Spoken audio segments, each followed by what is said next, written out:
Good evening, my people. Good evening, good evening, good evening.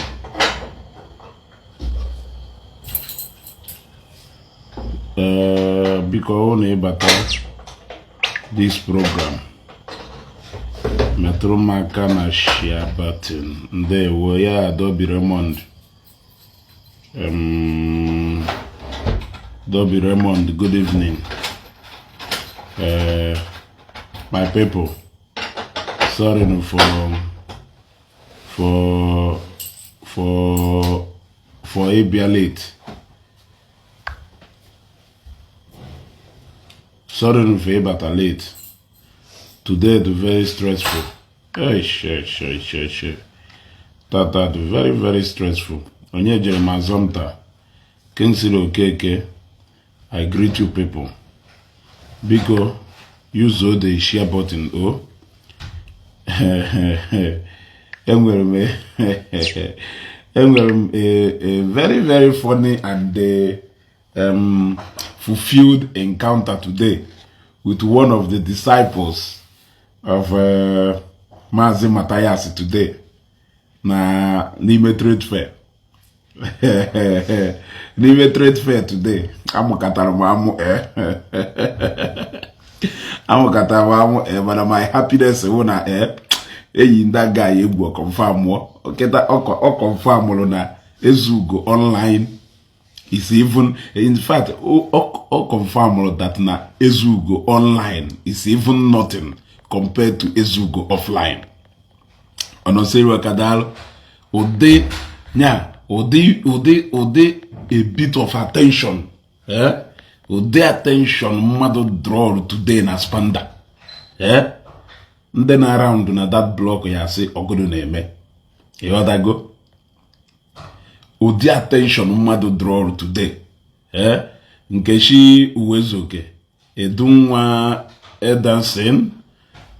I greet you people. Because I want to share about this video. Kawa metoma kana share button because I share this video. Ana maga na one block na spanda today. Before Marife name, somebody say, Ezeaku.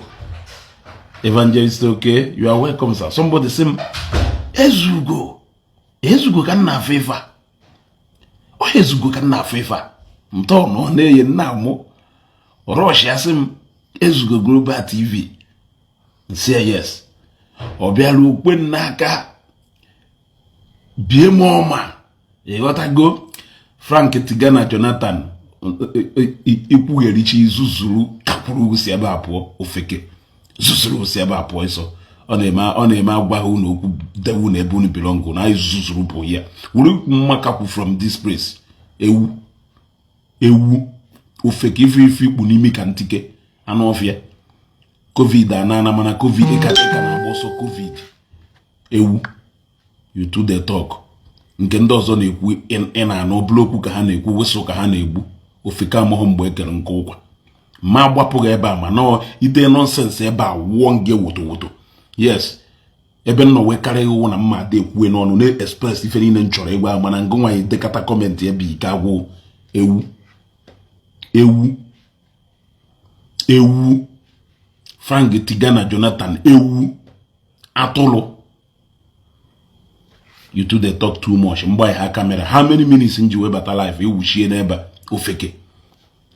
Mathias always so on ebu. Yeah. Choosing a man if you dife. If you dife, choosing a man. If you dife, you will keep listening. Eben no we kale. Ma de you will keep listening. You will keep listening. You get the bife neku. You get the bife neku. Ifele mewu. Ewu. Waja boy camera. Iruwe bae say right down. Mathias boy camera. Iruwe bae say right down. Ndozo boy camera. Iruwe bae say right down. Because na hana a support to blind nonsense. He believe rune. Abaze camera ka akuziru ga mamife upoge. Ka abia me obulo okenye ga anyashi. Ka onya ga anyage. Ipota eziokwu na agbaga agba na ntị ofeka amahụ mgbe ekere nke ụkwa choosing aman ofeka m ho mgbe ekere nkokwa no no zero ka hapụ ha na kwadoro na mgbede ụmụ atụrụ mgbanye ha kamera few minutes nji wee gbanye kamera ewuchie n'ebe. By the way, before ma agwa unu maka encounter nwelu with this guy na trade fair today, ka iwe malụ ka ha si emegheri o ọkwa ifuru nda agwara m unu hapụ nda n'elu. I have their time and I will be dishing it out to them exactly the way they want. Shetano sometime na Christmas, I think in December what if I'm not mistaken.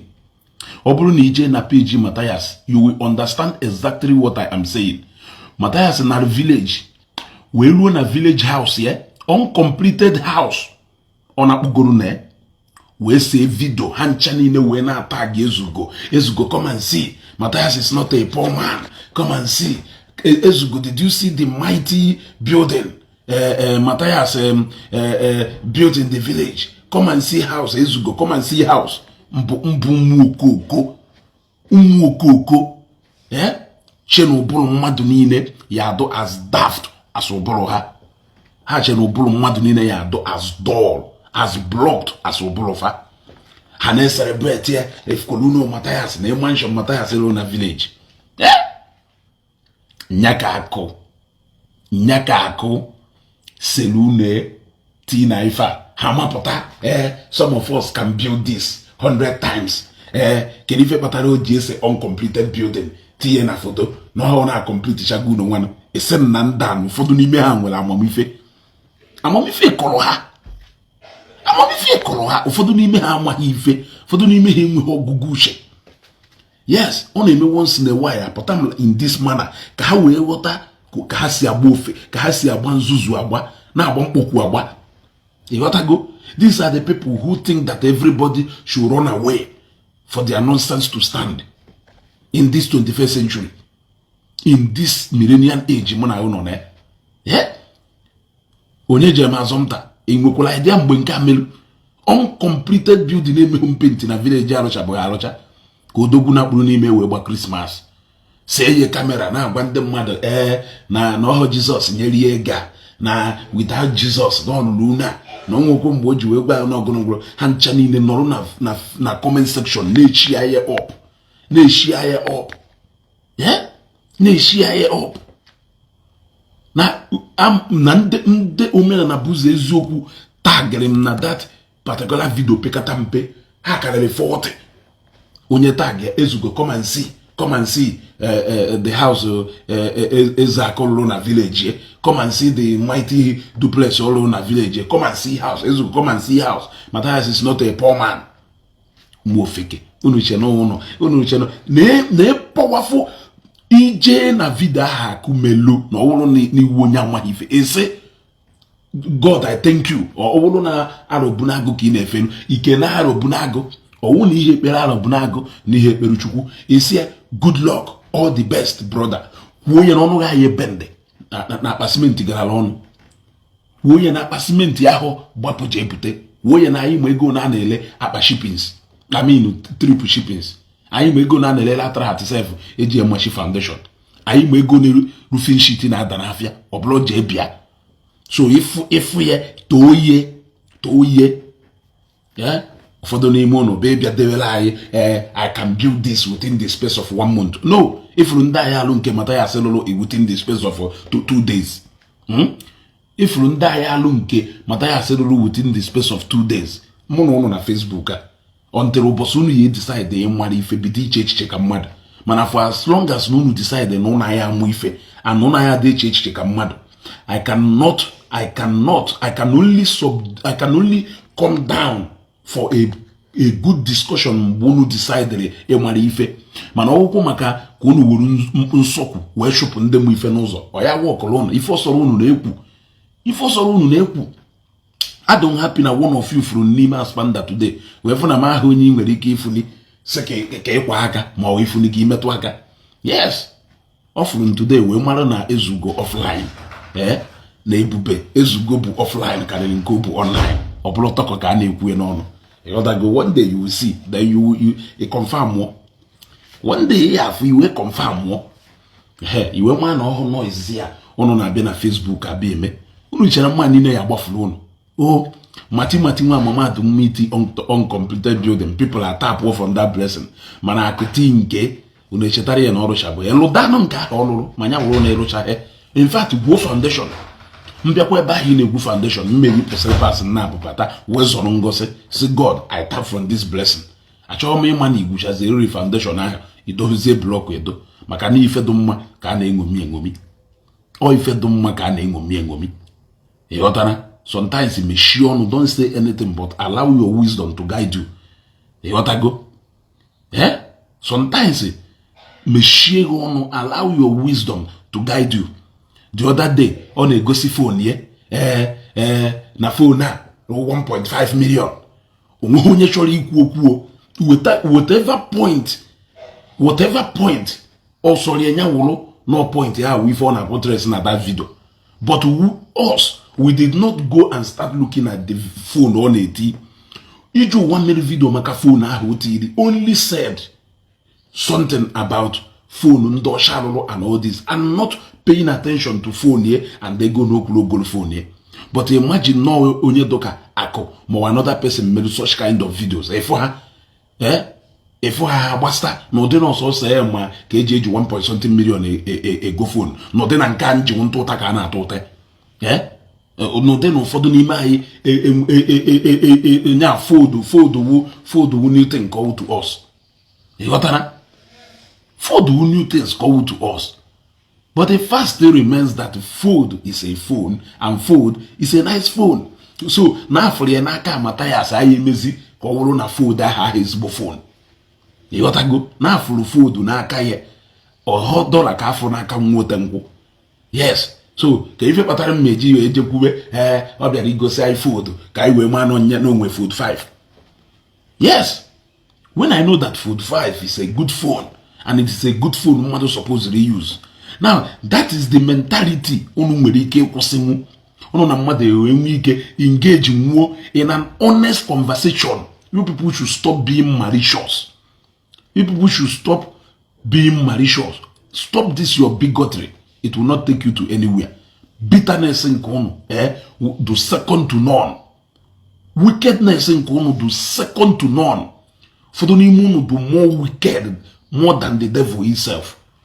Never for the name anya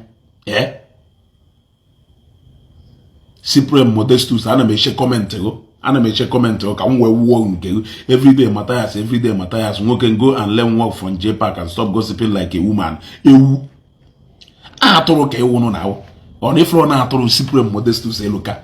Have I ever come to your page? I dare you to leave this broadcast. Cyprian Modestus eluka, I dare you to leave this broadcast no karagobi. Leave this broadcast no karagobi. Ewu. Everyday Mathias nnewu na nna ka ọ na-akpọ. 100 mmadụ ka ọ na-akpọ. Nnewu na nna wu Cyprian Modestus eluka. Nnewu na nna ka ọ na-akpọ.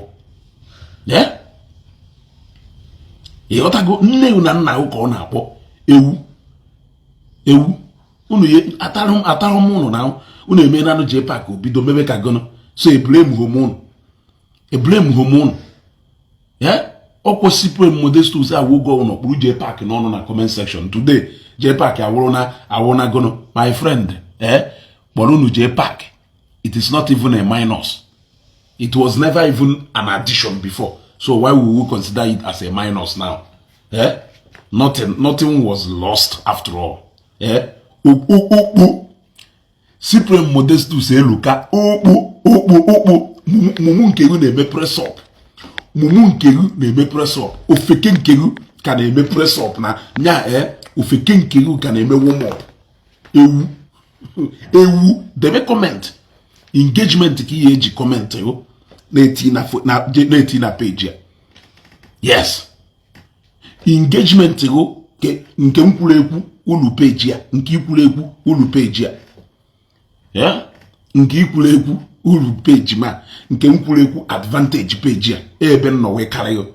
Then generally on a conclusion, you cannot leave this page. Iwu na mgba camera bata here. Why you do web?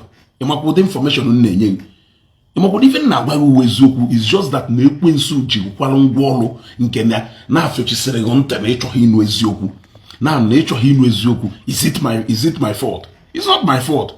akwado na mgbede a wee bịa ote na melody broadcast ya. ọ nọ na this broadcast ị na-emetụ aka na like and love button. Ha na-report program ọkwa ifuru ife merụ now. Na ana m agwa na ọwụ na-abata program na-emetụ aka na like and love button. ọkwa ifuru ife merụ kịta ha na-report the program. Now the only way esi wee na overcome amaghị ife ha, because these are set of people amaghị ife. Don't miss it. These are set of people amaghị ife. Ndị ala je na tinu uche ajụrụ ajụ. Ịghọtago? Ndị ala na-akpọ ndị mmadụ ndị ala na-akpọ ndị si dị mma ndị ala. So ọwụ na ịbata program a ntu esi adawu amaghị ife ha, ntu esi adawu nzuzu ha. Ife na agwa ntu esi enwe ndawu iyi, etu esi adawu amaghị ife ha na nzuzu ha. Just like I said, ote na melody broadcaster, but I want to come out this way again today just to show them where they belong. Yes, once in a while, a pota like this ka we ghọta. Ịma na ife onye ala etu a, onye ala fụ onye isi dị mma, ọ na-akpọ onye ala. Yes. So the only way esi adawu amaghị ife ha, the only way esi adawu iberibe ha dara ada, iberibe ha ma wee da, wụba ide emetụ aka na like and love button. Na eklikie etu a ka esi adawu iberibe fa. Ịghọtana? Ọhụmụ ka ị na-asị ezugo you are this, ezugo you are this. Je go to change, keep your house in order before you come to me. Ịghọtana? Keep your house in order before you come to lecture Ezugo, because Ezugo is far more better, more even intelligent and sophisticated than if you know in your houses. No, just do bitad. Just look at, I have mentioned so many things, how they make in 100 folds that we don't even do. But when they do it, only if my mom on my mom well na agwana kama na eke toye. Meaning na so se eke wonye to my that wa man another thing toye or problem. You gotta go. So the moment everybody camera ha okurusi from all angle landia ebiako kande buwarisi. Ebiako kande buwarisi. Taking the word of one Olisa Onwabuizu, Lowologo, Kola Bachoso, Agomai, Kokeke Jeshalan, or Boot with Igose. Yes. Kokeke Adon jobless, Mathias do jobless. Here the light of Africa do jobless. Mazidibia do jobless. Waja do jobless. Kelafaha, I need do jobless. So let us stay jobless. At the end of the day, Amalunde joblessness here ye benefit. Also more careful to jobless na Facebook. Ejiko moment of two to do jobless because none of our life on with that. Nde do jobless waja ayago aye kanko master. I need to jobless Humphrey. I need to jobless. Name them now. All of us we are all jobless people on Facebook. So why would you also joblessness Ezugo we fene metal because na nke Ezugo na akọ n'isi ọ na akọ bom ọ na afụbo ife. Now as I was going majestically, walking majestically n'ime Aspanda, yeah, if ọzọ nọrọ kedu onye na favor ntono I was kedu onye tukwa ifa osim Ezugo dey fa nsi yes osim Ezugo dey fa nsi yes. Obia ozugbo kwenaka makwom simezugo ngoka na favor say osim Chineke nifuka this guy in real life no more fully this guy na Facebook nka osebu nezugo ngo dey fancy yes o we bido na ayekene chanekene o we filuzie maka emechaziru nchopụta after mona that guy mechari ife imelu as a traveler, I know now. Moke kunoko now. Moke kunoko na nkibazo. Oje juogugu enguludo. Ijuogugu enguludo. So, mecha choputa. Na that guy wo another Mathias. Emwelu na that block ha. Because na after muna emechari ife muna emechari ndị mmadụ bịakwute m na asị m onwe one woman block on the other side in a legacy Tiger Nut tiger nut juice na ndị otu. The woman wee bịakwute m wee sị m brother no like ife mụ na that guy imelu na that guy na-eme mmegheri no like ife mụ na emelu no in fact no like etu uze no dụkọ mụ onye fitiri that guy ọsị m ma nọ n'ime afịa nsị mba ọsị m how I wish how ya kedu ka o si wee she how she wish that na mụ nọ n'ime afịa no mụ onye fitiri that guy no like etu o si wee tinye in his place wee sị madam the pleasure is mine. This is what we do. You know, I don't have any job. This is what we do. When we meet people like that guy, it is our as travelers. When I meet people like that, and we see the woman, it is my duty to bring them back to their senses. And bringing them back to their senses is not even optional to them. It is a must. It is a task which must be fulfilled. They must come back to their senses by fire, by force. I am not here to beg you. As nwoke Igbo ewu, as nwaanyị Igbo ewu, as nwatakịrị Igbo ewu, all duty ezugo ka ọwụ imegidowu nwere ife. Amamife ewu by force. Ama ayọghị ayọ. Nwaanyị mmeji ayọghị ayọ. Ife mma nọ ya bara uru abịa na ayọghị ayọ. O wee bido n'ọkwa ndị otu ọsị ndị mmadụ n'ọkwa ndị otu ndị Zion dị ife nna ezugo nka na mụ wepụta n'ego from akpa m na ọkwa na-ebi na-aya ego ebi na wee kpọọ ya sị ke ndị na-ebi anyị ego ọsị m na-ebi anyị ego na n'ọnụrụ ife JPAC kwuru na JPAC merụ ọdụ obvious that na-ebi anyị ego wee sị my brother na ife njụrụ ajụjụ wụ kelee onye na-ebi anyị ego ọsị m akụ Zion and ndị Zion na-ebi anyị ego wee sị oke ọwụ na akụ Zion na ndị Zion na-ebi anyị ego kelee onye na-ebi ngụnwe ego ọsị m kere ife mmenu nsị kelee onye na-enye ngụnwe ego na that particular ideology ị na-azụ ọsị na onweghị n'unu nsị onweghị nsị kelee onye na-enye waja na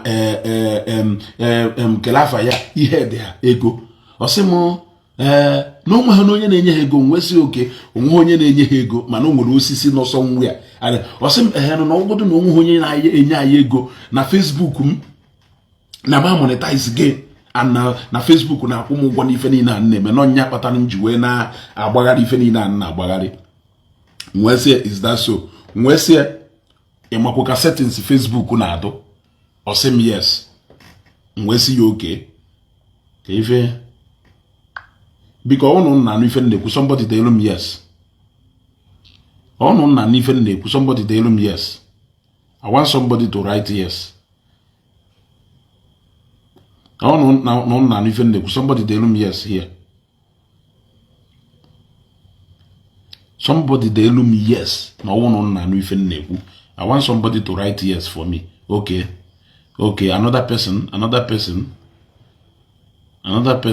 yes okay yeah so wee jee na monetization setup m wee jee mepee ye wee gosie ye wee sie na monetization setup phone a apụta gosi nsi but na ma monetize bụ page ya ọsị nwa meji oziche monetize ya nsị my brother na wee kpọọ ya ọza m wee sie na-enwere m ife m na-alụ and na ije ụwa nwere ife ọ na-alụ and a lot of us efuru n'ihu akwụkwọ nwere ife ha na-alụ na ife anyị nọ na Facebook wu ka anyị kụzielu people dụkaghị na-efu ụzọ ka ụnụ ghara ife ụzọ chigata ka iwefu ka ndị a si eme o nya bụ ụzọ kwute okwu ịkwụ ụgwọ ọ mapụ ozugbo sị m mana na waja nwekwara ife ọ na-alụ nwee sị ya nwere onye gwa na ngụ na-ekwu kịta ngụ na-asọ onwe gị nsị ya yes na waja wụ ọga ka ọwụ n'ọkwa etu a waja si wee wụlọ ọga bịa na Facebook chọkwa ka ọ na-akụziri ndị mmadụ n'ọkwa etu a ka ndị dụka anyị si wee n'ọkwa na Facebook nwekwa ife anyị na-alụ chọkwa ka anyị nọrụ na ka anyị na-akụzikwa ndị mmadụ ka ha mara ọ mapụkwa from there sị m na everyday ma na ọ na peji m ọsị ndị mmadụ ha bịa na onye ahụ ezugo na everyday ọ nọ na peji ọ na-asị na ndị na-anọrụ ndị Zion na onye ahụ ifu Ebuka Obi nke oke ezugo. This part keta do very interesting. This part keta m chọrọ ikwu keta a very interesting part. O wee sị m na nyanwa wu dibia nwesi o dibia ka wosim nwesi okay is that so osim yes say na nyanwa wu dibia na no mmadụ une onye na-alụ ọgwụ eniule mmadụ one onye na-alụ ọgwụ ọsa mmadụ onye ome na-alụ ọgwụ gụnụ no ya agụta mọdanụ na nchọkịta na oje kpọpụtara m mmadụ 10 ọwụ nya gwogolu ha mana mụ je kpọpụtara ya otu onye ọwụ Jizọs anyị gwọrọ mụ je kpọpụtara ya otu onye ọwụ Jizọs anyị kpọrọ n'onene ọ na-aga na peji na-egosi ndị mmadụ si ya n'ọsọsọ akụkọ ife na-akọ na onwe bụghị otu ebe ọfụ na-alụ mkpọpụtara ofu onye si na Jizọs Kraịst ka ịnụfụgwo ka chi mmadụ si emelu mmadụ ife one guy nọ na nke ebe ahụ nọ na shọpụ ọ ga-ewepụta wee sie na Jizọs agwụgo ya ọsa onye nke ọzọ na-agafekwala onwe pụta bịakwasị ya na Jizọs gwọrọ ya typhoid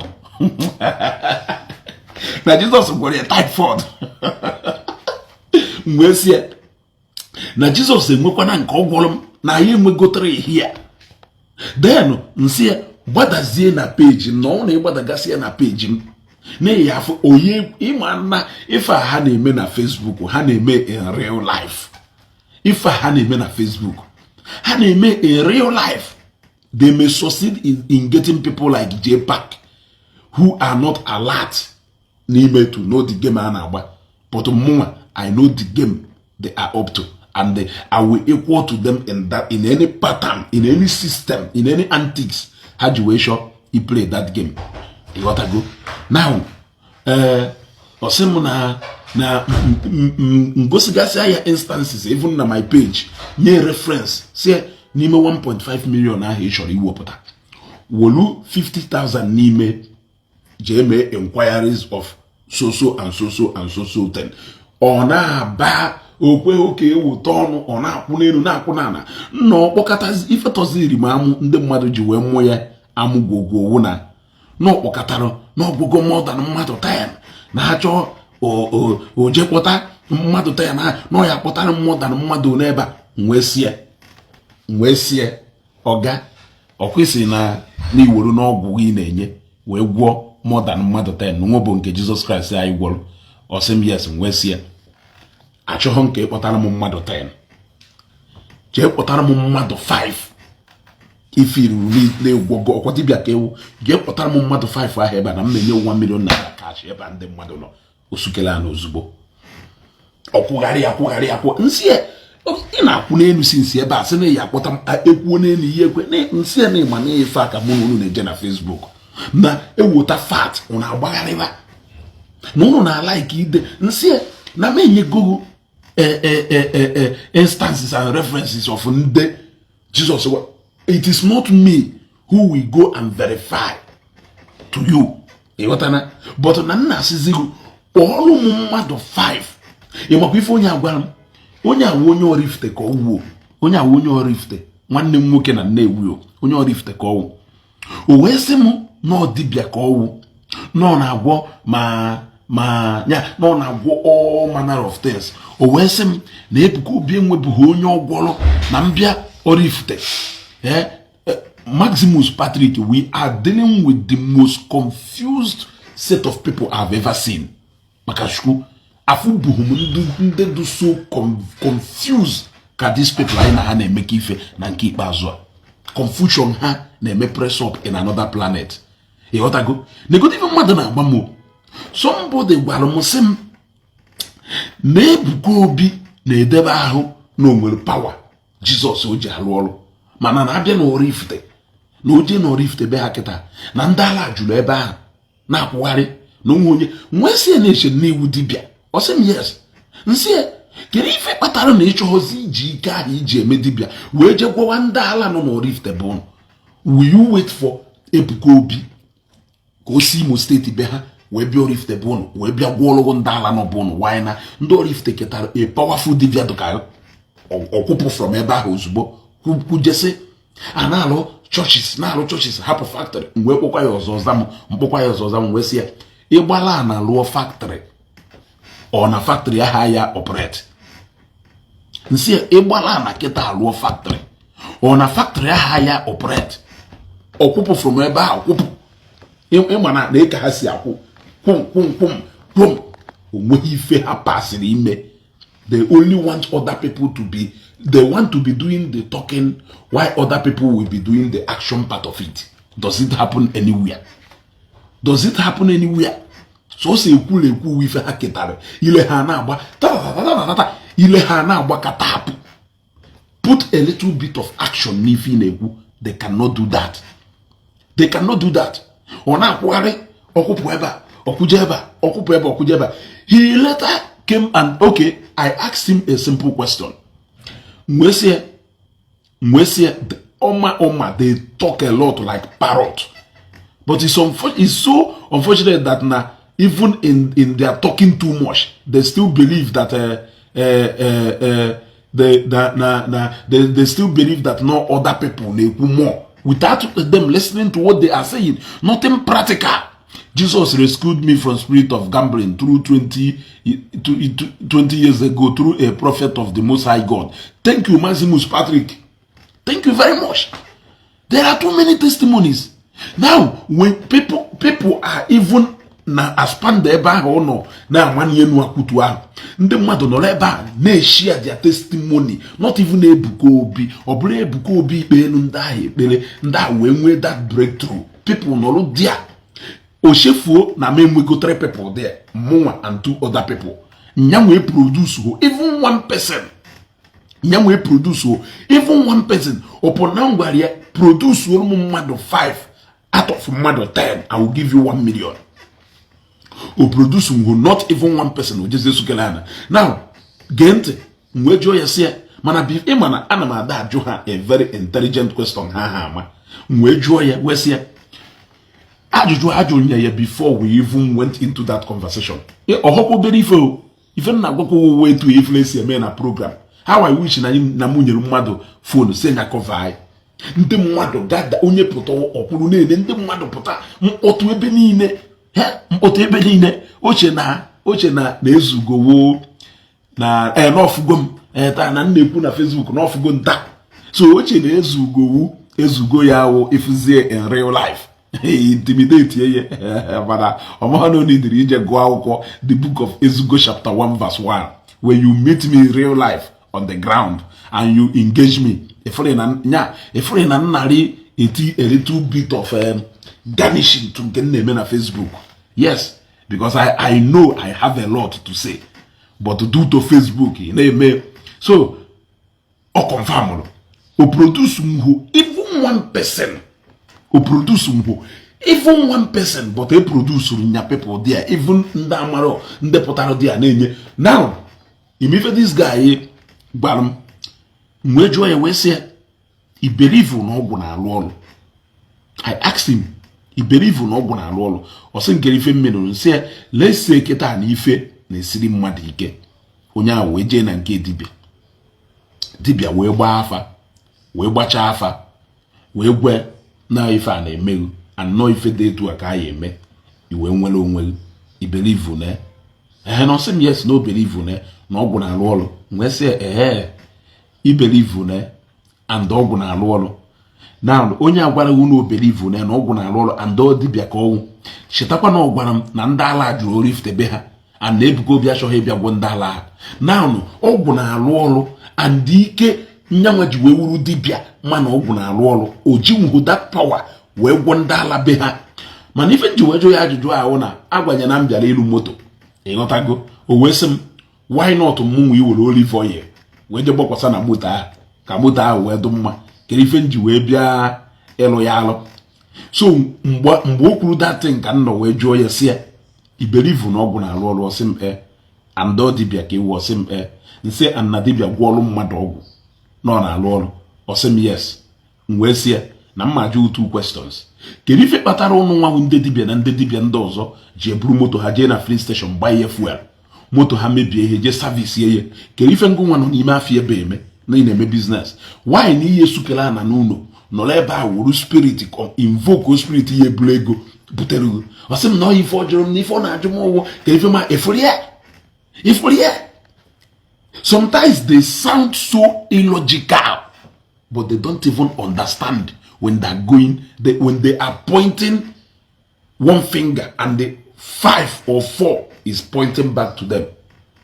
They had that understanding. You asked me a question which I returned indirectly to you about what's up, because you never thought of that. You never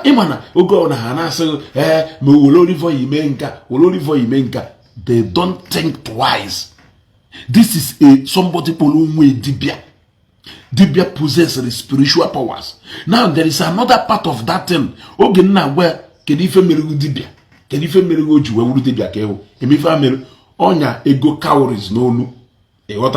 His friend they will supporters club, yeah. His friend they will supporters club where some on a mafi fed the guy in Yanonu. Or mafi fed the guy in Yanonu. They was born the guy who on a mafi on Yanonu, the guy ko bazo, nya ko bazo as in denya a guy cowries no. Or where some more as onyu kamu kelebe Bible model.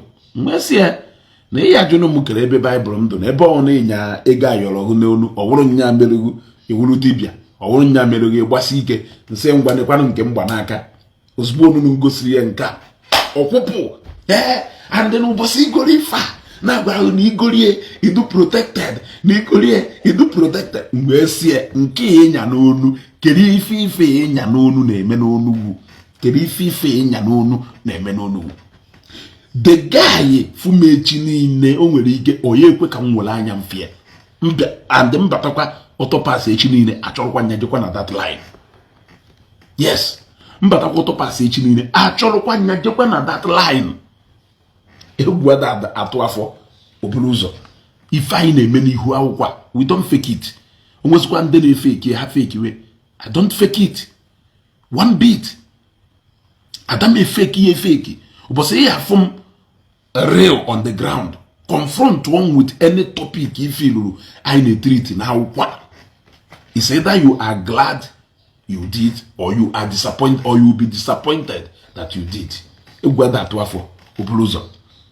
was a hate, yeah, the conversation to do. So if I now one man came there and called me, that man be very gentle, that man was some brother, can you fiji way mwe time ebia solu ndị mana no nda cho hinyelu onwe ha aka ndị mana ndị lara n'ala onwe ha dị n'uche ajụla ajụ na nda ifuru ndị na-efu efu na me need the ebia solu ha na-enwe this kind of discussion no ya wo mwa ide reduce onwe m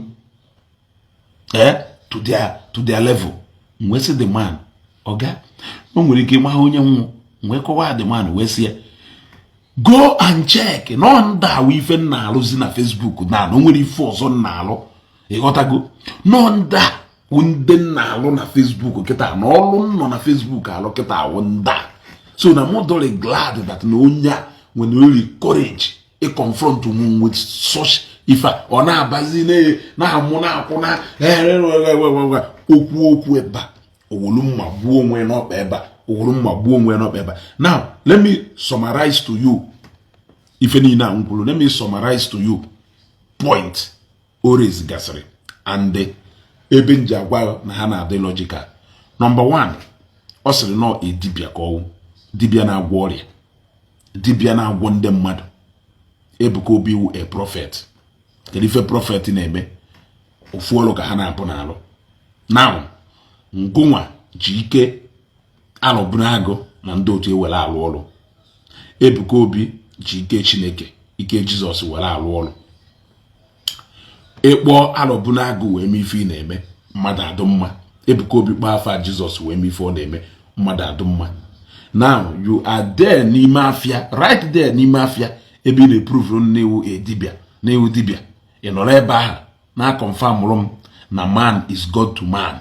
Na o nwere ike dị n'olive oil. No nwe ike do n'ifa keri ike do n'osisi ofa ahụ ị na-ejiri akụ na ana ịjụọ ya ajụjụ ọ ya za ajụjụ ịjụrụ ya mana ogo na ha na-eklem na anyị nwa ndị ada aza ajụjụ but sometimes ha jụọ ya ajụjụ use a logical answer and question wee say ya ọ atọ ya na complete. This guy is a complete opposite of Evangelist Ebuka Obi.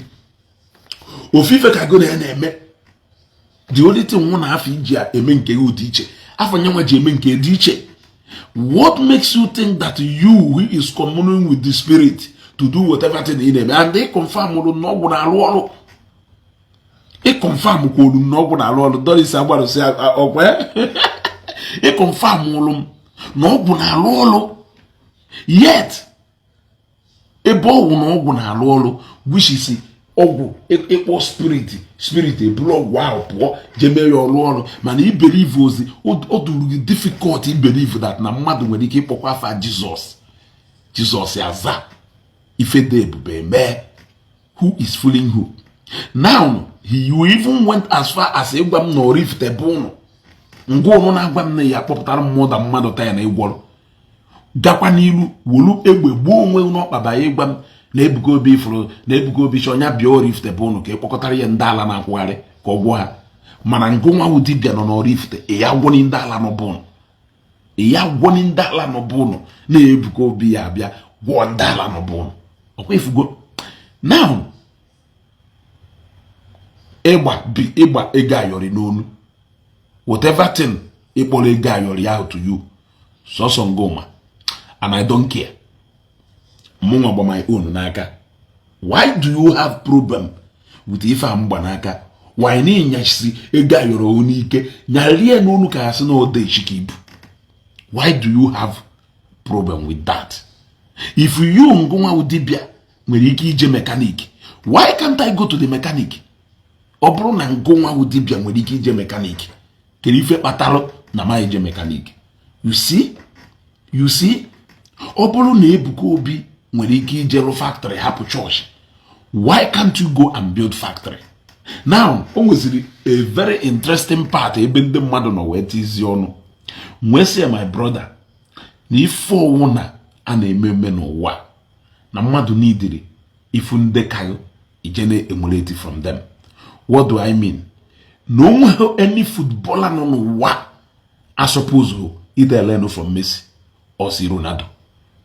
Udi football also go wolo also go enya wolo na like in fact it is not even your choice whether na like Messi or na like Messi. You are you must be learning from him. Yes. When you meet me in real life, you must learn from him. About force or force. Because he is more like a fulfilled version of that nature. Mwebo yo weza mwese na since na imepe church goro Mathias. That Mathias supposedly bend it down. Well, learn more from people who has become masters in that field. That guy Ishi, at a point or just sukelana. We say yes. Or kusukelugana keta. No, all along. Na kunenu na manienu na kutu. Odoka mado ya wafiru here. Adudungu konye yao. Echistara nyo buruki ijiji. Obawoso. He said, if you na afuna Facebook versus if you are in reality. In fact, if you na afuna Facebook times 10 of what you will see in reality. Confront Ezugo anywhere you see me. Yes, ebia for us to have a conversation, just like into one of these our brothers we went a conversation. The only difference is that na etus na wolobia, etus na wolobia. Now, I found that one thing. Our brothers ne fuzo. Farmalo, but hane claim na farmer. Why do I say so? I use a typical example of the video I posted about Zion.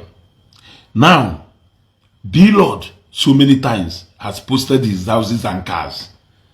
The Madurueba and I say, I tap into your this, I tap into your this. Below dogu, below this. Senator Dino Melayeha. A lot of people, a lot of people. Okay, do we now? I'm husband man done mepenu makankemu. nke m hu oge ka azụ anya m si etu agara oge ịmazi anya ndị ọ na-emepe Doris agbalụsị Mathias ọ na-emepe gị anya m si etu agara oge ka azụ emume anya ka azụ amamife na-eme ịghọtago. Some of these our brothers needed, yes, exactly, at the mention of Ezugo, Omenala people agbagharị ba onya ka ha ji agbagharị ịghọtago. Ha nụ ka hapụrụ afọ Ezugo ọdụ ka egwu ndị ajọ mmụọ, that name wee egwu ndị ajọ mmụọ ịghọtago. And I cannot help you. Ekwugo nye ugboro na say I cannot help you. There is nothing I can do to help you.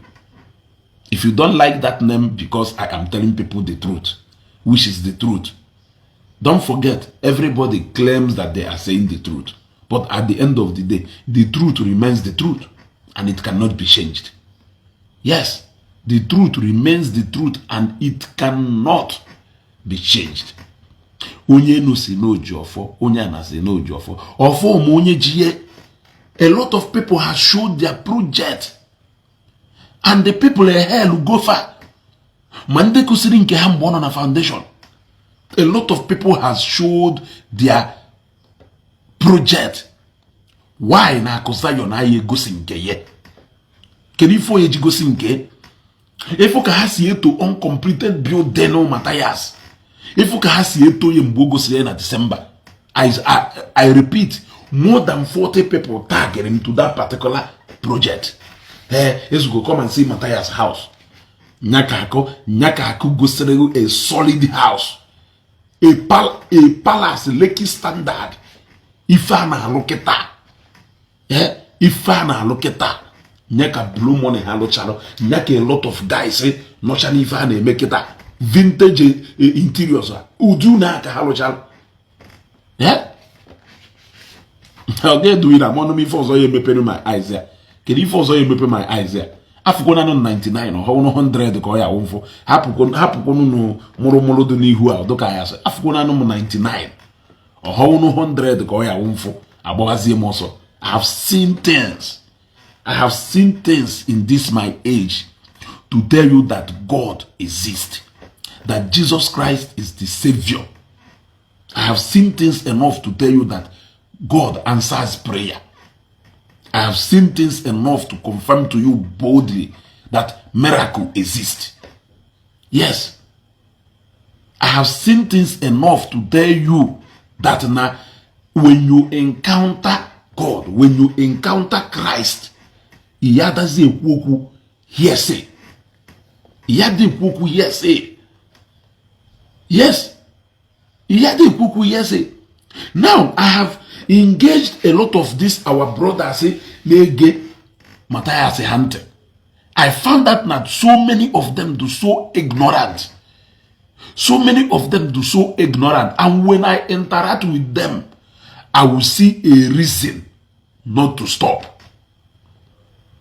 When I interact with them, I will see a reason not to stop. At a point, I even went to the point of Onoseluaka happen only naturally express onwe na comment section. Na express onwe say akpona mmadu afa mo we kpo mmadu yi whatever. Let us have a conversation because now I na-ekwu like this. Ndị mmadu wela amuta. Whatever. I na-ekwu like this ndị mmadu wela amuta. Whatever. So ndị na-akpụ iyi ndị mma na onye okpu iyi. In fact, happen I know how to handle ndị na-akpụ iyi. Yes. Ikpu iyi a onwedoro onye na-eme okpu iyi ono ya bend ya.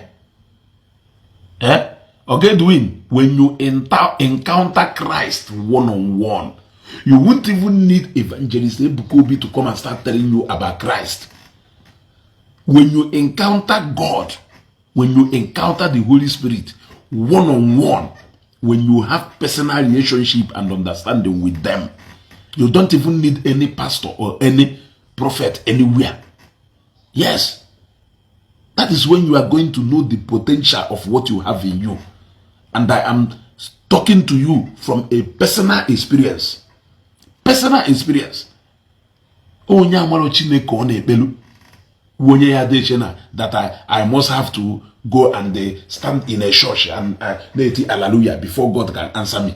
If you have a one-on-one understanding with God, if you have a one-on-one encounter with God, Christ, yeah, what if now? Now, I asked that our brother one important question. Asking that our brother, most of you, Ngwa, or if I was then I watch me about one on Nasi, Mathias, even or Gedwin, Waja, and the likes of them. They are not even saying that God does not exist. They are not even saying that Jesus Christ is fake. They are not even saying that Christianity is fake out of a personal encounter. They are saying that based on the lifestyle of Ndocha with Alayoka now, based on how the white people with Alayoka see operate and how some of them live their lives now. Is that not so? So, in other words, they are telling us that Nandocha Adazia Koka Nandocha, I believe on some of these things. I believe, right? Where's that guy? Donald Trump, onye bake or no nyocha, onye America, or anagoko no nyocha, or onye America. Not only that, no onye America. In case of he was the former president of America, still contesting, most likely to be the next president of America. A billionaire in all standing, a billionaire in dollars and not in naira. Mwesiye.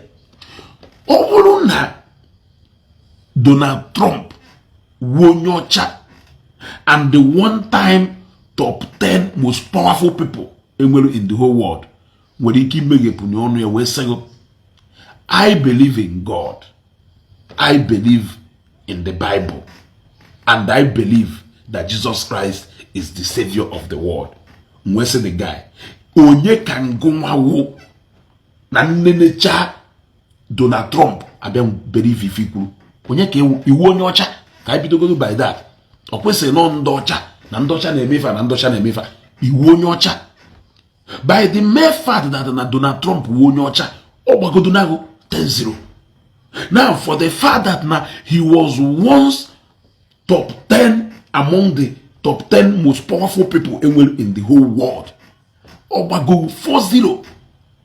By the mere fact again that now if any mwadu ne mweta no wa no obago 0 ne because he is a billionaire in dollars. Yes. Obakwa na 10-0. So now if Donald Trump na obago 1 million over 0. Mwesia, can you tell me just 3 reasons why you think I can believe you and leave what Donald Trump says? It is a very intelligent question. Tell me the reason why I have to believe what Waja or what Mathias is saying. Yeah? And believe happen if Donald Trump yeah? Can you tell me one good reason why I should do that? Yeah? Or get win. Speak for yourself. Otherwise, other people may also say that I may be dreaming to believe that now or get win mean if it is only you or get win who will confirm to us.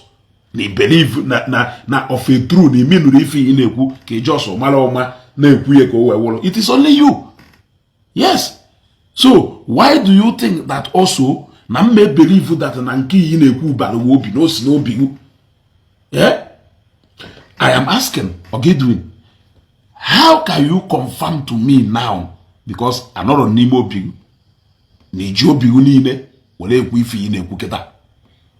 Yeah?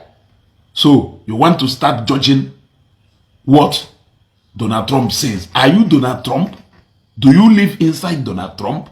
Are you Donald Trump PA? Why can't you allow him to stay to his opinion the same way you have your own opinion? If we cannot question your intentions or your genuity in what you are saying, why do you think that you can question that of Donald Trump? You want to go? So, Ezeaku is very clear. So, I will look forward to meeting more of Ndi Omenala Ezeaku on the ground. Let us meet them on the ground. I was able to come to convince one and convert one with Ijowa. We did it. Yes. We may not know whether na message I pass and the guy will accept genuinely. But for the fact that na the guy submitted to what we are saying and even started listening to us, and we share so many fantastic stories and testimony, and the guy comprehend the girl, all those things I could say, it means a lot. He even entertained us. Yes, he did all manner of things to appreciate our meeting with him. It means a lot. So I look forward to meeting many of these Mathias disciples on the ground. You gotta go. We have interacted on Facebook long enough that we need to come one-on-one now to talk. You gotta go. We need to come one-on-one to talk.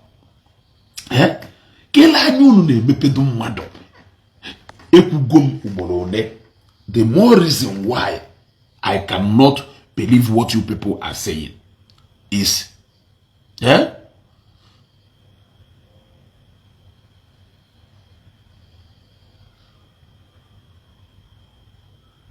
you gotta go. The only reason why I cannot believe what you people are saying is that whatever thing it is practical. You people are not practicing it. You people are not practicing it. For example, Ndesrai stop building churches, build factories. I ask you people a simple question. If you build a factory and employ people, is it a crime? Another question. So, we be to have a factory in here, have a family meeting, have a board meeting. Or go on how discuss on it before they build that factory, opened it, and people be there on there. So, if you cannot build factory with your money, who are you to advise another person to build that factory with their money? You cannot answer this one. Nka kanele, eh? Nka kanele ono. If nka juwe carry on ona, you cannot. What you cannot do, what you are expecting someone else, eh? You are expecting someone else to do something that you have failed to do. Yes. You are advising somebody else to do something which you have practically done. That is number one. Number two, some of you are more confused than even Ndunulegu.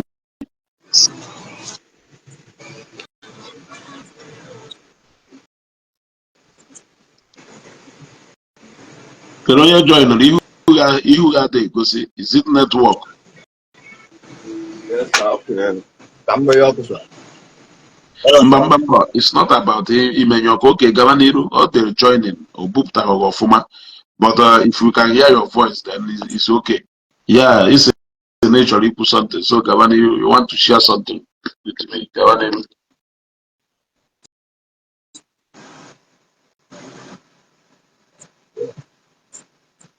Okay, sir. Yeah. Good evening, sir. Yeah, good evening, brother. Yeah, I'm Kochuku from Imo State, sir. All right. We can Yeah, hear you. I just came across your live now. So you are Okay. talking so many interesting things. Thank you. I just decided to share one or two with you, sir.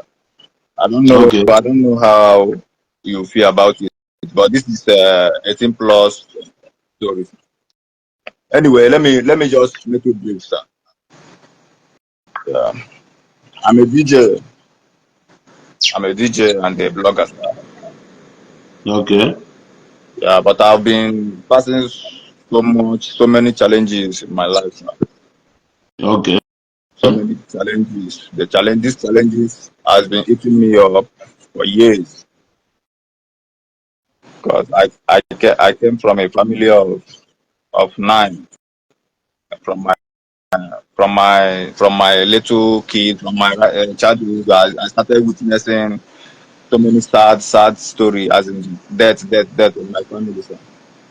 Na Igbo, ilute bi ekwute ife kwuo n'Igbo to avoid So yeah. Facebook email But something like this video. so the thing now okay, sir, okay. So the thing now, I think I kind of talk as mmadụ as okay. So the thing, nwoke na-agbakwa mbọ normal because ebe Ishi adịrịkwa izu adịmma. So the time I've been where is him down based on some things that I've passed with him them pass through in my life, sir. So the thing now I myself. But this year I believe is on myself, but I don't know how go my house of Panama. That was the last year then. Last 2 years, I lost our first son then. The last one I lost. The thing that way I'm down so much, sir. Though we graduate now, the eye of our family. So I'm lost with the senior brother. The thing where I'm down so seriously. Sorry. Whereby since how many years? 5 years. I'm indoors, sir. I won't ever hear make them move, but as in trauma deep too much, as in into depression, I'm so depressed. So depressed. I make many things, so many bad things now there in my life, bro. Like in Pam now I like now I got addicted to smoking, drugs, masturbating, but this year I just keep up to myself that I need is in those things. Pornography, all those things. Voila. So the thing now they weigh them down so much. I'm sharing this thing now. Guys, I'm gonna share this thing so that I'm because when I'm gonna share, I go there to someone because I'm gonna keep it to myself. But this year, Okay, I give my you brother, myself this my year brother, that I'm memory again. my brother, And even talk email, yeah, even talk email, send their message in my inbox. Then I okay, will, they don't hide in my inbox. Then I will drop my WhatsApp number yeah, for you. Then call me up on WhatsApp so that okay, we can talk. okay. Now, Let thank us you so talk. much. Or Yeah, if I need to rediscuss online, just okay, sir. All right. Thank you, one sir. more, All right. privately. Let us talk. Do okay. Thank you. Just one more so that we can Yes, sir. talk. I'm sending it again now, sir. Okay, Thank you, sir. okay. All right, okay, okay. Peter, send the area request. Send the area request, Peter. Mhm. People are passing through a lot. People are passing through a lot. Our joke. It's not a joke. You know that go? So now, I challenge you go to some of these our brothers. Be practical with what you are saying. The best way to teach people is teaching with example. Live with example. Yes, show example in what you are doing. Go on those days ya wapụta ewere ọnụ na-ekwu ewere ọnụ kwuchakọrọ ife niile olu na omume ịgbawa ọsọ. Among them nwere ife ịmụta from this conversation nwe with our brother. Some of them are the same thing offline and online. Nwere ife dị iche. Jụọ ya today kere one good reason iji wee jede nwoke. He cannot give you any single reason. Jụọ ya kelu an encounter inwelu iji wee sị na Jesus Christ adịghị real. He cannot give you one. The only thing I had agwago pendosha Ndochasị onye isi ojii ka ọ wuo onye ancestors ya si from Igbo ukwu oge ọ nọ sịgo ndị ọcha ngwa look at keta Donald Trump wu onye ọcha gwarago I believe in God, I believe in the Bible, and I believe that Jesus Christ is the Savior. Ogedwin na Donald Trump na mama why are you doubting what he is saying? Because na nkokulu to different from nkulu peripheral. Because no do two or do two or do too authentic that we can take what he says. Now, if he wrote if on a no when he call no mean if on a no when he get to win. Telling you the encounters we believe in Jesus Christ is more like telling you the very essence of my existence. Everything about my life is all about testimony. Yes. So it's more like me staying here now to tell you the story of my life. Yeah. It's more like starting here, staying here now, or get win to tell you the story of my life. Now, when you Peter get win, man, that testimony is more like my life as Ezeaku. So how can you tell me to live my life and begin to talk about another thing? My life should be more priority to me. So if everything about Christ is all about my life, have you seen that it's more like in Amuna 5 and 6? Everything about this Ezeaku today is all about testimony. Even for the fact that I'm even still living today. Do you know how we manage to pull through? We manage to pull through, calling descendant from the even when it's obvious that everything has become hopeless. Yeah, miracle again at the night, at the 11th hour. When I said na miracle, I do. No make on the play. Capita, you make on the play.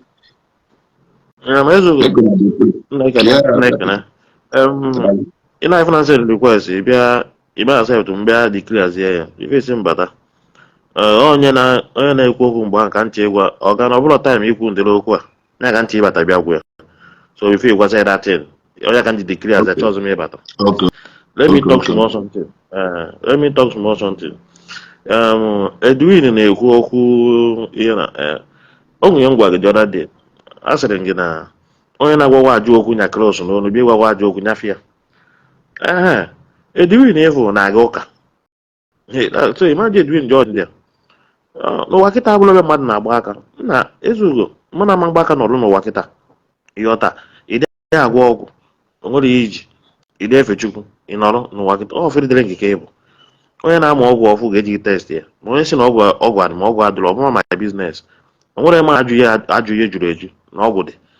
So ihe a na-abịa na social media na-asị ndị mmadụ na ọgwụ adịrọ na eberivụrụ na ọgwụ ego na eberivụrụ na dibịa ga-agwọ ọgwụ nweta onye a eberivụrụ ya afọrọ m ya na o make sense efu na onye a njọ nọchi ikwu okwu ịghọta Edwin na-aga ụka at least afụgo m Igbo ole ma ole o mere ya n'ụlọ ụka ọ na-aga ụka so ndị mmadụ Edwin nkịta bịa sowe onye na-agụ ndị mmadụ Edwin ahụ ike nwee ma ndị amụma ma ndị pasọ na-ekpere ya ekpere ife ọ na-adị ndụ na-aga iche na gịnị akwụ ịgbara aka na-eso ya onye ka m na-agwa m ndị mmadụ onye na-ekwu okwu na na-enene ya ọfọ ndị ga-eso ha ndị ebere m na-eme n'ụwa ahụ ndị na-amara aka dị n'aka ekpe ya maka Edwin mfugodi ọ bụrụ na afọ ya na nzuzo nya na evidio sha ife onye na ọ na-anọ n'ụlọ ụka stedi ọ nọgo n'ụlọ ụka so many so Edwin da-atụ ọ ga-elapụ ya ihe mana Edwin na-aga ụka ọ ma Chukwu ka ị chọrọ ọ mara ihe ị chọrọ ụzọ eso ndị siwa ma ị chọrọ Edwin ọ nwatakịrị ka ọ bụ chọrọ ọ mara ihe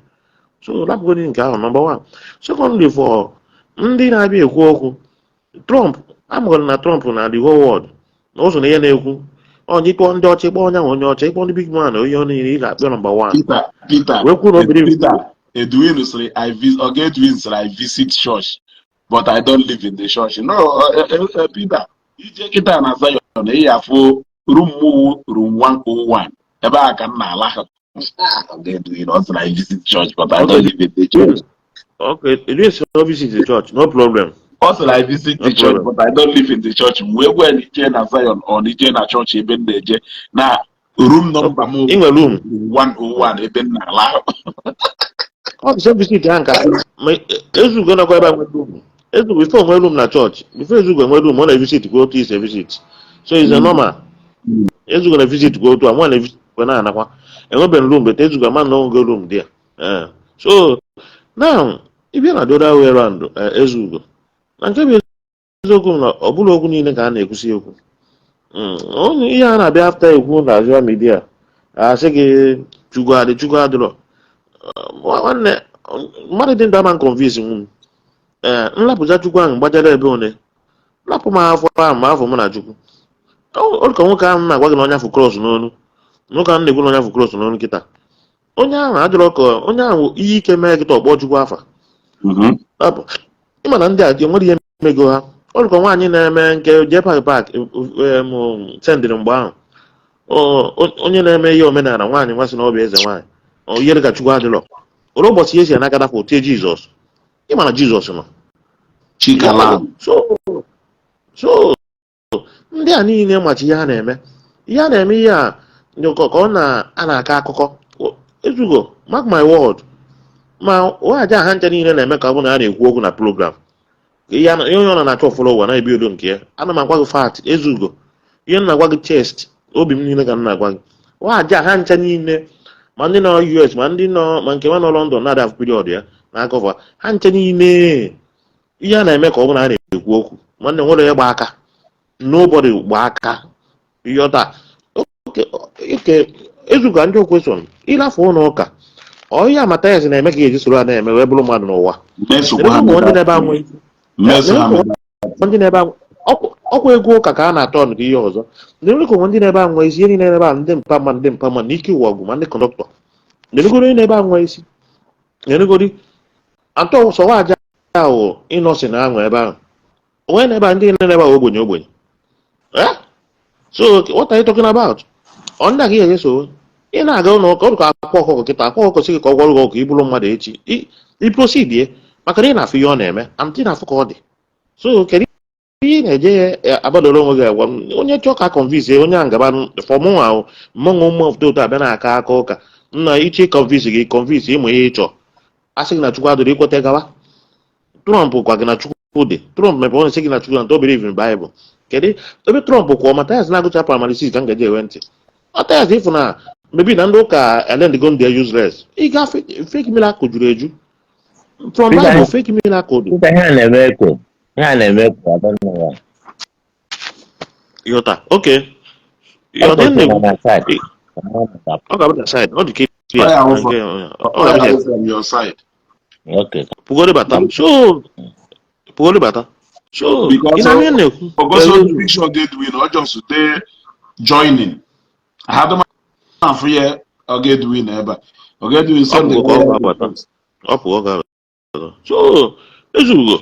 So, ebe onye ọcha nwe level kwuru ọ Mathias ya ka nwakwa gị Bible maka nwa na a ga-ebido not from ụlọ ụka ka a ga-ebido from ime chọọchị ka a ga-ebido so ime asị nkịta ahụ na mbịa gewe Mathias ntị abụji onye ọcha ma ihe a na-akụ onye ọcha ga-abụ na ọ na fake dị na ọ na-agwa gị ya na fake dị na ihe ụka abụrụ ụka n'ọrụ ndị ọcha ka ị ga-arụ ya onye nke pụtasị gị onye nke na-enye Ebuka ndụmọdụ nke ahụ si London na nke waja Ebuka kwesịrị ịlụ factory Ebuka kwesịrị ịlụ farmer Ebuka kwesịrị ịlụ ebe a na-azụ na ndị otu ya gụọ n'obodo oyibo 20 years kere imenwu ị na-agwa Ebuka nweta ego nke ya ego ọgwụsị na fake miracle ka ọ na-eme fake miracle a na-agadi ya o jide emepe nke ya izi ebiazi bịa gwa ifo ga-eji ego ngwa kpataziri ego nke uche niile ihe ihe anyị na-ekwe ndụmọdụ ụkwa o mee ka ọ bụrụ na ha bụ Ebuka ndụ ya chenji ya kedu ihe mere n'iji aka nọrọ nọ ịma nnata ya mee nke gị ka na ịkpatabe ndị ego ahụ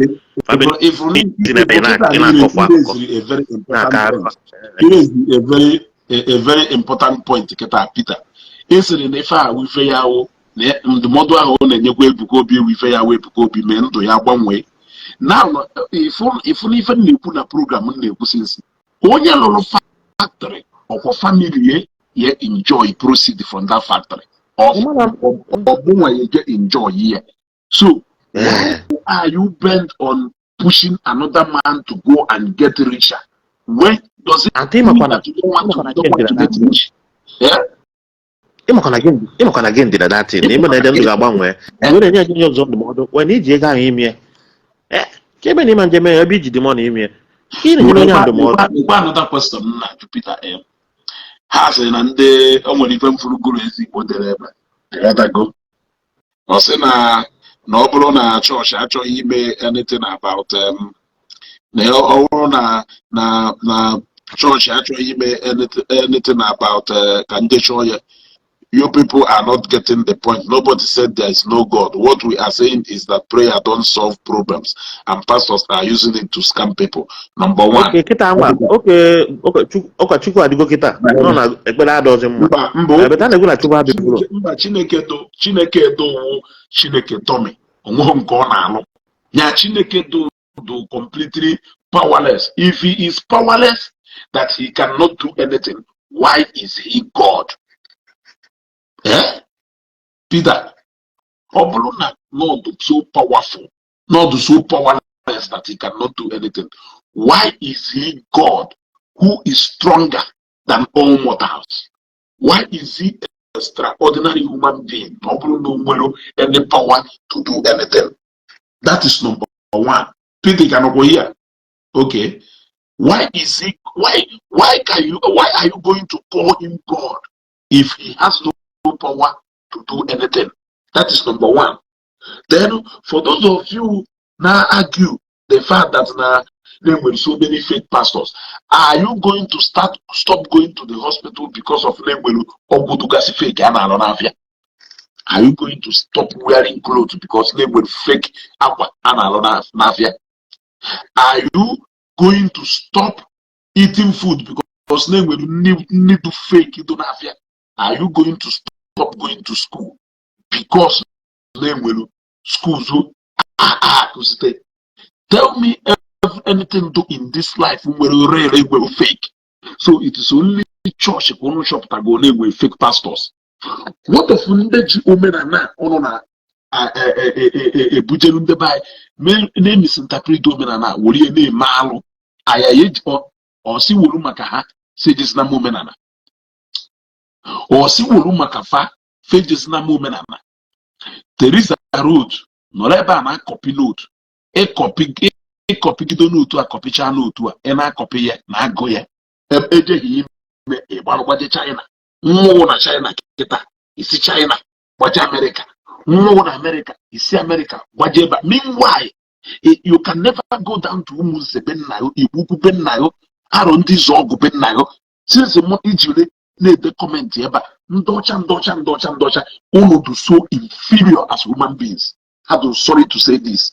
Uno do so inferior. Okay, Uno do more inferior than even a shaft. What if you ask now, Woodifunu would this UG everything one daughter, go to China, go to this one. Would an China through go to Nigeria? This your ancestors in our Chucky defend there so much. Are they so useless that they don't know anything achieve on their own? At least I can tell you, when you come to Newi, come to your own town. Stop going to China and UK. You are not from there. Emmanuel Joseph, he they come down there again at Blanco Gebao.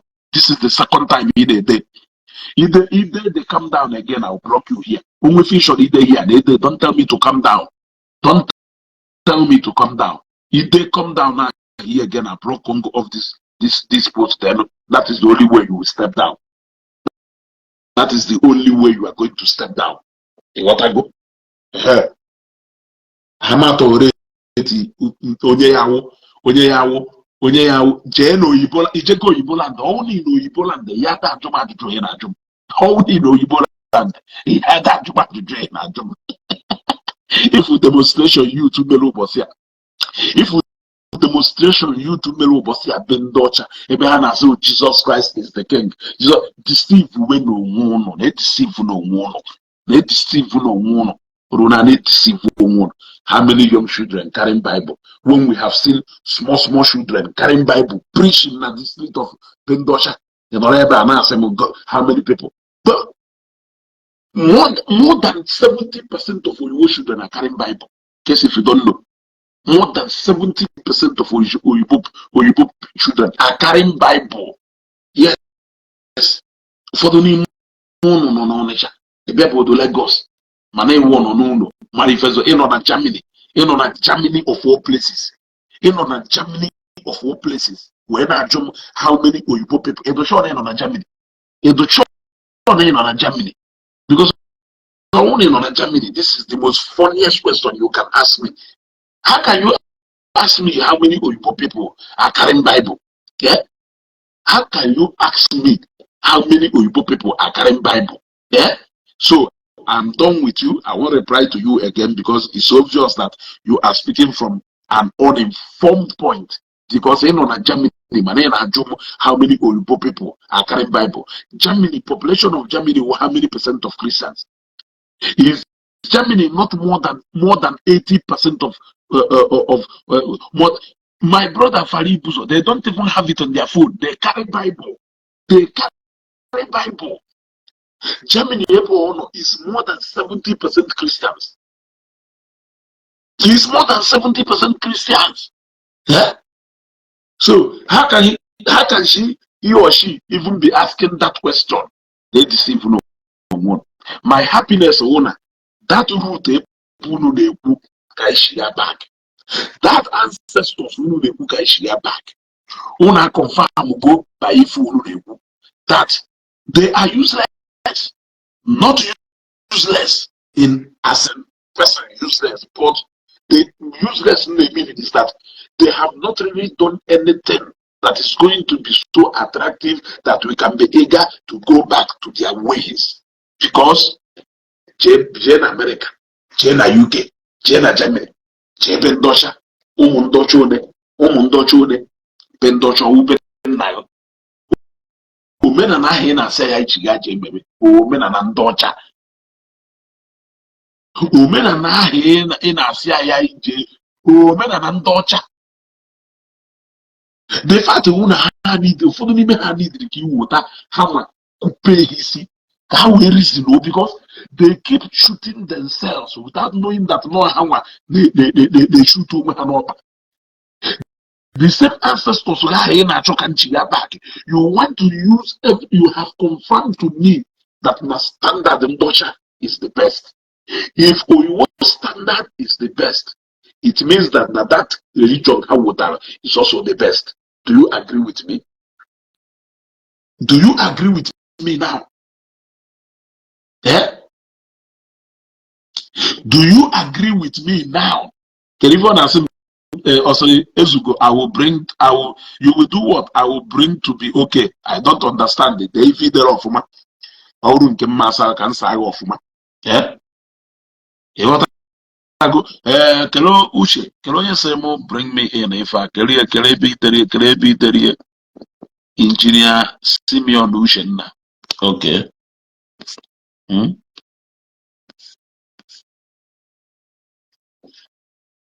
got to. So every day, so every day. Sometimes for the women are so ignorant. Okay, can was you lezoku. Afubuhumu, they so ignorant. They so blindfolded. Yeah, you will bring me to understand. Bring me to where? Germany, you know, Obodon Nanofwa. Germany, you know, Obodon Nanofwa.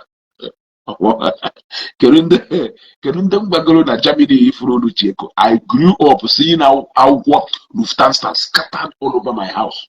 Germany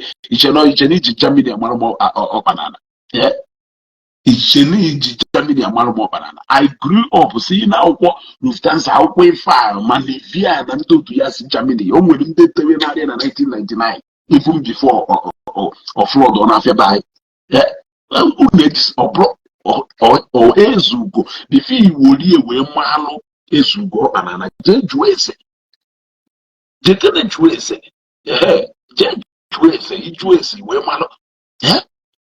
Jejuese. Christianity is European culture. We have our culture and way of life. Every day, knowing that what you are coming here to teach to us is your way of life and not the way of life of Ndocha. Why is it that every day you want to use the standard of Ndocha to justify what is right? Guru, since you are intelligent, answer that question. Yes, Ebona, Christianity is European culture. It is not your culture.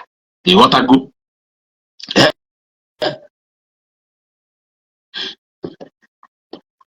Ebona, Christianity is European culture and not our culture. And you have your own way of life. Why do you use every opportunity to use Bendocha as an example of everything that is good? Guru Ezeaku, are you not confirming to us for you to even prove to us that my Christianity, as opposed to a place in Africa, you have to convince us to say that Nandocha had a Jesuka. What makes you think that now because Nandocha had a Jesuka, not that justify no cadrozima? Because you believe in the superiority of the white man. Yes. You believe that the superiority of you believe in the superiority of the white man and the inferiority complex to well in you. Why do you people choose to use Anabendocha to give example of everything that is good? When are you people going to start giving example with your ancestral home and land? I'm waiting for the day somebody asks him, Ndi Igbo, I'm not hearing it. Christianity will European culture or white man's culture. And Nanguma Ukulu, every time for you to convince me that now something to right, you must tell me Nandosha Emese or Nandosha Neme or Jeben Dosha. What makes you think that now that their culture is not the best? If the standard in which they are operating is the best and should be used as a yardstick to measure anything that is good, what makes you think that it is only that culture they have that is bad? Make on they play. Make on they play on the bro, people. Thank God that they will so many people do. Yeah, so many people do more alert. When you engage them, they cannot even explain any single thing to you. Yeah, Christianity is European man's culture, but every day, Ndochanka, Obruna, Bendocha, Ebulu, example. What makes you believe that now that same culture, how would I lie, is not the best when you have never given example of anything good from your place apart from Ufahu, Ufoha, and the structuring 5 food from cassava, structuring 5 food from maize. Aside this food, outside the any useful thing again, any useful example, ancestral home, where mad. I don't know if any Ndocha now the best. Ndocha Kusinjo, now the best. Everything never been Ndocha, Kunuchi Amat. Can you fully say why I got back to an old and able not proud of? Peter, you are welcome back. Okay. Butterful. Call butterful. Ezugo, so you never go before. So you got from them mother and a lot too. We're back again. I found them here. You got Baluru, and then you mad in the model. A man for Bafanambaka get a Wafanambaki for game. Yes. According to how one ego and ego. You ever go to Tanawayo, Ozute, no Yoga Jeme. I found a maybe no one. na bụ onye nzụrụ ori bọsa a ga-enye etigbuo ya ọ bụla gịnị aka ya etigbu ebe ị mara onye ori ka ọ bụ atụ oset gị ahụ onye ori standard ka ị na-agwara ya ọ ga-eji ego eme ebe ọ gbara ala gwa na-arụ legit na UK ebe ọ bụla ị nọ nke gị dị legit kedu eme n'ime njụ nwunye biznes anyị na-atụ elu onye ori alụ were eje mepe the biznes vụbawa ego nyere ndị mmadụ aka Ebuka Obi arụ ọlụ kele afọ ya hospital asị na ego zudoro nke hospital nke ọla adị akwụ ụgwọ na ya brother batalo in online now. I'm online. Peter, anyway, okay, this our brother who not no chọrọ join, and I'm African na network adult strong that side. Maka adama